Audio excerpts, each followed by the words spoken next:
नमस्कार, आप देख रहे हैं खबर एक्सप्रेस। चलिए जानते हैं आज की 20 बड़ी खबरें। गौमांस तस्करी का भांडाफोड़, बाप बेटे गिरफ्तार। हरियाणा के नूह में गायों को काटकर गौमांस बेचने वाले गिरोह का गौ संरक्षण टीम ने पर्दाफाश किया है। टीम को मौके से 7 कुंटल 10 किलो गौमांस और 8 बाइकें मिली, जिनसे होम डिलीवरी की जा रही थी। पुलिस ने बाप बेटे को गिरफ्तार कर लिया है, जबकि उनके 7 साथी फरार हैं। आरोपियों ने अपने घरों में गौमांस का धंधा चला रखा था और आसपास के गांवों व शहरों में इसकी सप्लाई कर रहे थे। यूपी और हरियाणा की गायों को चोरी कर यहां लाकर काटा जाता था। पुलिस ने मामला दर्ज कर लिया है और फरार आरोपियों की तलाश जारी है। गुजरात एटीएस ने अलकायदा से जुड़े 4 आतंकियों को पकड़ा। गुजरात की एटीएस टीम ने एक खतरनाक आतंकवादी संगठन अलकायदा से जुड़े 4 लोगों को गिरफ्तार कर लिया है। अलकायदा एक अंतर्राष्ट्रीय आतंकवादी संगठन है जो दुनिया के कई हिस्सों में हिंसा फैलाने और सरकारों को कमजोर करने की कोशिश करता है। एटीएस ने बताया है कि पकड़े गए आतंकवादियों में 2 गुजरात से हैं, एक दिल्ली से और एक नोएडा से है। नोएडा वाला आरोपी जिशान अली सोशल मीडिया और एप्स के जरिए लोगों को अलकायदा से जोड़ने का काम करता था। ये लोग नकली नोटों का काम भी करते थे और आतंकवादी सोच फैलाने की कोशिश कर रहे थे। पुलिस को इनके मोबाइल, सोशल मीडिया, चैट और ऐसे ऐप भी मिले हैं जो खुद ब खुद मैसेज डिलीट कर देते हैं। अब इनकी साइबर जांच चल रही है। बाथरूम में कैमरे और भीड़ भाड़ पर महिला सिपाहियों का हंगामा। गोरखपुर में बुधवार सुबह 600 महिला सिपाहियों ने ट्रेनिंग सेंटर की खराब व्यवस्था और बाथरूम में कैमरे लगे होने की शिकायत करते हुए हंगामा कर दिया। सिपाहियों का कहना था कि उनके वीडियो बनाए गए हैं और सेंटर में 360 की जगह 600 लड़कियों को रखा गया है। जैसे ही मामला सामने आया, पुलिस और सीनियर अफसर मौके पे पहुंचे और 5-6 घंटे समझाकर मामला शांत कराया। सिपाहियों ने बाथरूम से कैमरे हटाने की मांग की है। मामला लखनऊ तक पहुंचा तो एक ट्रेनर को सस्पेंड कर दिया गया और अफसरों को डीजीपी ने फटकार लगाई। गाजियाबाद में फर्जी एम्बेसी चलाने वाला पकड़ा गया, एसटीएफ की बड़ी कार्रवाई। उत्तर प्रदेश में गाजियाबाद में एसटीएफ ने एक बड़े फर्जीवाड़े का खुलासा किया है। हरवर्धन जैन नाम के एक व्यक्ति को गिरफ्तार किया गया है जो किराए के मकान में फर्जी विदेशी एम्बेसी चला रहा था। उसके पास से 4 लग्जरी गाड़ियां, 34 फर्जी मोहरे, नकली दस्तावेज, नकली पासपोर्ट और 44.70 लाख रुपए नकद मिले। वो खुद को ऐसे देशों का राजदूत बताता था जो असल में दुनिया में है ही नहीं। वह विदेशों में नौकरी दिलाने के नाम पर लोगों से ठगी करता था और हवाला रैकेट भी चला रहा था। एसटीएफ ने ये कार्रवाई विदेश मंत्रालय की जांच के बाद की। अखिलेश यादव और सांसदों की मस्जिद में बैठक पर विवाद। संसद के पास बनी मस्जिद में अखिलेश यादव और उनके सांसदों की बैठक पर विवाद हो गया। भाजपा नेता और डिप्टी सीएम ब्रजेश पाठक ने इसे राजनीति में धर्म के इस्तेमाल का मामला बताया है। उन्होंने कहा है कि सपा संविधान का उल्लंघन करती है। जवाब में अखिलेश यादव ने कहा है कि सभी धर्मों में आस्था जरूरी है और भाजपा धर्म को हथियार बना रही है। असल में जब संसद की कार्यवाही रुकी तब अखिलेश अपने सांसदों के साथ मस्जिद देखने चले गए थे। वहाँ रामपुर के सांसद मोहिबुल्ला नदवी भी मौजूद थे जो मस्जिद के इमाम हैं। सुप्रीम का आदेश, महिला आईपीएस अधिकारी को बिना शर्त माफी मांगनी होगी।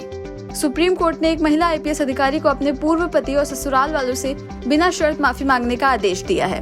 अधिकारी ने अपने पति और ससुराल के खिलाफ झूठे केस दर्ज कराए थे, जिससे पति को 109, उसके पिता को 103 दिन जेल में बिताने पड़े थे। कोर्ट ने सभी केस दर्ज कर लिए हैं और आदेश दिया है कि महिला और उसके माता पिता पीड़ितों से माफी मांगे और इसे सोशल मीडिया और प्रमुख हिंदी अंग्रेजी अखबारों में छापें।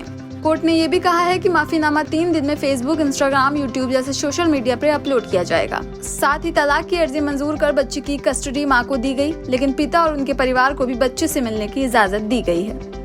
बरेली में महिला के साथ गैंग रेप, जबरन धर्म परिवर्तन और गौमांस खिलाने का आरोप। बरेली में एक 26 साल की महिला के साथ गैंग रेप का गंभीर मामला सामने आया है। महिला का आरोप है कि युवक ने अपनी असली पहचान छिपाकर उसे प्रेम जाल में फंसाया, सिंदूर भरकर झूठी शादी की और फिर अपने गांव ले जाकर जबरन धर्म परिवर्तन कराया। वहां उसे गौमांस भी खिलाया गया और कई लड़कों से दुष्कर्म करवाया गया। महिला किसी तरह आरोपियों के चंगुल से बचकर थाने पहुंची। पुलिस ने केस दर्ज कर लिया है और आरोपी फरार है। हिंदू संगठन ने इसकी जांच धर्मांतर गिरोह से जुड़ते हुए सख्त कार्रवाई की मांग की है। ऑनलाइन सुनवाई में टॉयलेट से जुड़ने पर कोर्ट ने लगाई फटकार। गुजरात के अब्दुल नाम के एक आदमी ने कोर्ट की ऑनलाइन सुनवाई में टॉयलेट से जुड़कर बड़ी गलती कर दी। उसका वीडियो वायरल हो गया। कोर्ट ने इसे अपमान मानकर उस पे 1 लाख रुपए जुर्माना लगाया। साथ ही 15 दिन तक समाज की सेवा करने का आदेश दिया। अब्दुल ने जुर्माना भी भर दिया है और माफी भी मांगी। केदारनाथ तक जाने के लिए सुरंग का नया रास्ता बनेगा। अब केदारनाथ मंदिर तक पहुंचने के लिए एक नया और छोटा रास्ता बनाया जाएगा। केंद्र सरकार 7 किलोमीटर लंबी सुरंग बनाने की योजना पर काम कर रही है। अभी मंदिर तक 16 किलोमीटर पैदल चलकर जाना पड़ता है, लेकिन टनल बनने के बाद रास्ता सिर्फ 5 किलोमीटर रह जाएगा। ये सुरंग चौमासी गांव से शुरू होकर लिंचोली तक बनेगी। 84 तक पक्की सड़क है जहां तक कार से जाया जा सकता है। फिर सुरंग के जरिए लिंचोली पहुंचकर मंदिर तक पैदल जाना होगा। ये रास्ता हर मौसम में खुला रहेगा और यात्रा आसान हो जाएगी। गंगा में बहते बहते बचे कबड्डी खिलाड़ी दीपक हुड्डा। हरियाणा के रोहतक के रहने वाले इंडियन कबड्डी टीम के पूर्व कप्तान दीपक हुड्डा हरिद्वार में गंगा में बह गए थे, लेकिन उत्तराखंड पुलिस ने उन्हें समय पे बचा लिया। पहले उन्होंने इस घटना से इनकार किया, लेकिन बाद में माना कि वीडियो में दिख रहा शख्स वही है और उनका पैर फिसलने से वे गंगा में गिर गए थे। जलवायु संकट पर आईसीजे का बयान, सभी देशों को कदम उठाने होंगे। दुनिया की सबसे बड़ी अदालत ICJ international court of justice ने कहा है कि जलवायु बदलाव क्लाइमेट चेंज इंसानों के लिए बड़ा खतरा है। इससे सबकी जान को खतरा है, इसलिए हर देश को मिलकर इसका हल निकालना होगा और जरूरी कदम उठाने होंगे। ये बात संयुक्त राष्ट्र ने अदालत से पूछी थी। इटली में सड़क पर गिरा प्लेन, लगी आग, 2 लोगों की मौत। इटली के ब्रेजिया शहर में एक प्लेन सड़क पर चलती गाड़ियों के बीच गिर गया। प्लेन गिरते ही उसमें जोरदार धमाका हुआ और वह आग का गोला बन गया। आसपास धुएं का एक बड़ा गुब्बार उठता दिखा। ये पूरी घटना कैमरे में रिकॉर्ड हो गई और वीडियो सोशल मीडिया पे सामने आया।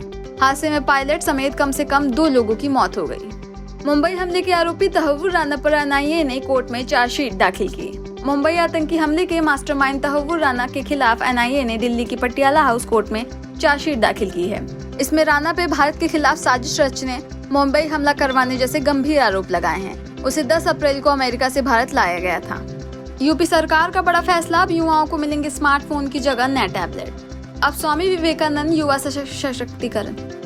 विवेकानंद युवा सशक्तिकरण योजना के तहत छात्रों को स्मार्टफोन की जगह लेटेस्ट फीचर वाले टैबलेट दिए जाएंगे। ये फैसला लखनऊ में हुई कैबिनेट मीटिंग में लिया गया।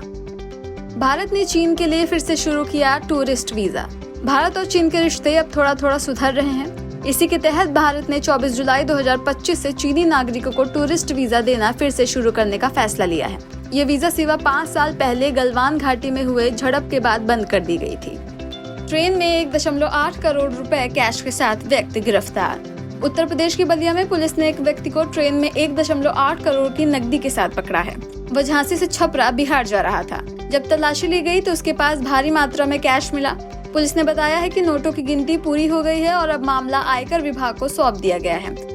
युवक ने सिर पर ठोकी कील, डॉक्टरों ने बचाई जान। कानपुर के गणेश शंकर विद्यार्थी मेडिकल कॉलेज के डॉक्टरों ने एक 21 साल के युवक की जान बचा ली है। युवक ने खुदकुशी करने की कोशिश में अपने सिर में 4 सेंटीमीटर लंबी कील ठोक ली थी। करीब 2.5 घंटे तक चले ऑपरेशन के बाद डॉक्टरों ने कील को सेफली निकाल लिया है। अब युवक ठीक है और डॉक्टरों की देखरेख में इलाज चल रहा है। भारत बना दुनिया का तीसरा बड़ा मोबाइल फोन एक्सपोर्टर। एक नई रिपोर्ट के मुताबिक भारत अब दुनिया का तीसरा सबसे बड़ा मोबाइल फोन एक्सपोर्टर बन गया है। 2020 में शुरू हुई PLI प्रोडक्ट लिंक्ड इंसेंटिव योजना की वजह से भारत ने 2024 में 20.5 बिलियन के मोबाइल फोन एक्सपोर्ट किए। साल 2017-18 में यह आंकड़ा सिर्फ 200 मिलियन था, जो अब 12,500% बढ़ गया है। ये भारत की बड़ी सफलता मानी जा रही है। राहुल गांधी का सवाल, ट्रंप ने भारत पाक सीज फायर कैसे करवाया, पीएम चुप क्यों हैं? राहुल गांधी ने बुधवार को कहा है कि अमेरिका के पूर्व राष्ट्रपति ट्रंप ने 25 बार कहा है कि उन्होंने भारत और पाकिस्तान के बीच सीज फायर करवाया। राहुल ने पूछा है कि ट्रंप ऐसा कैसे कर सकते हैं, ये उनका काम नहीं है। उन्होंने कहा है कि हमारे प्रधानमंत्री मोदी इस पर एक बार फिर कुछ नहीं बोले। संसद में मानसून सत्र के बाद राहुल ने कहा है कि पूरी दुनिया जानती है कि ट्रंप ने सीज फायर की बात की थी, लेकिन पीएम चुप हैं और जो खुद को देशभक्त कहते हैं वो इस पर कुछ नहीं बोल रहे। एयर इंडिया हादसे में यूके के 2 परिवारों को भेजे गए गलत शव। अहमदाबाद में हुए एयर इंडिया विमान हादसे में मारे गए यूके के 2 लोगों के परिवार को गलत शव भेजे गए। उनके वकील जेम्स हीली ने बताया है कि इसी गलती के कारण एक परिवार को अंतिम संस्कार का कार्यक्रम रद्द करना पड़ा। रिपोर्ट के मुताबिक एयर इंडिया अब इस मामले की जांच कर रही है। ये थी आज की 20 बड़ी खबरें। ऐसे ही और खबरों को जानने के लिए हमारे चैनल को सब्सक्राइब करें, लाइक करें और शेयर करें। धन्यवाद।